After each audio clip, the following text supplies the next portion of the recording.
There are benefits to a day job, and one of the things that I like to express and to have people consider is that you are learning on your day job, and somebody is basically paying you to learn on your day job. Once you get out there and you're in entrepreneurship, ain't nobody trying to pay you for that learning curve. So learn as much as you can. And even if the job that you're doing now is not going to be the job or the profession that you're going to go into as an entrepreneur, there are always things that you can learn from your day job that you can use to enhance your entrepreneurship. I think that there are always things that you can learn from your employer that you can take into your business.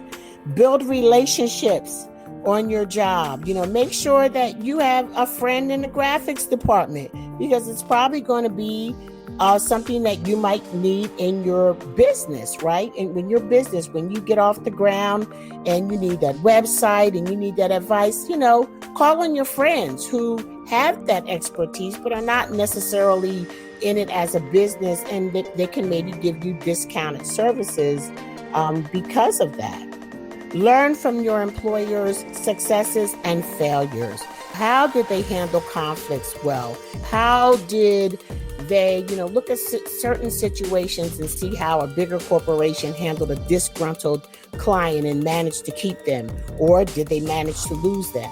And what was the difference in the activity as far as how they handled, and if there was any difference at all? Maybe it was just client preference. But there's always things that you can learn. Everything that you learn on your job can possibly benefit you later on. So it's not like you're necessarily just doing it for free. The other part is, if you have a spouse or a partner, you need to talk it over with them when you decide that you want to leave. For my husband, something, I knew he needed to see something in writing. All my abstract ideas and my faith talk was just not going to be enough for him. So what I did was I presented my man with a proposal. So I broke it down. I told him what I could project to be able to make within a year. And I got him on board with it, because the thing about bringing on your partner is that when things go awry, if things go awry, you do not want to hear them say, listen, I ain't never tell you to do that in the first place. I needed to have him on my team. So that was a big part. When you are working for someone else, just keep in mind that you're going to be the boss, the owner, the CEO one day, and you reap what you sow. So you basically want to be respectful and do your job with good due diligence when you're working for someone else, because you're going to want that same treatment. And don't be afraid to grow.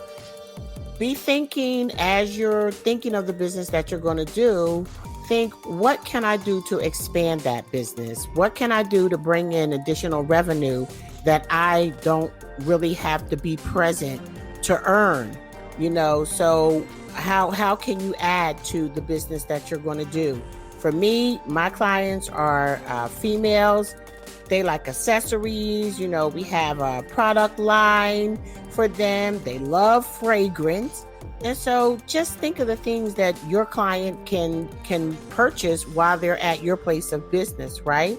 But, with regard to your job, wherever life plants you, bloom with grace. And I think that's a French proverb. And I just really like that. So wherever you are right now, don't begrudge your job, but at the same time, plan your work and work your plan. This has been Words of Wisdom with Charlotte Van Horn. You can find me at Black Expats in Panama and LOCKS4EVER.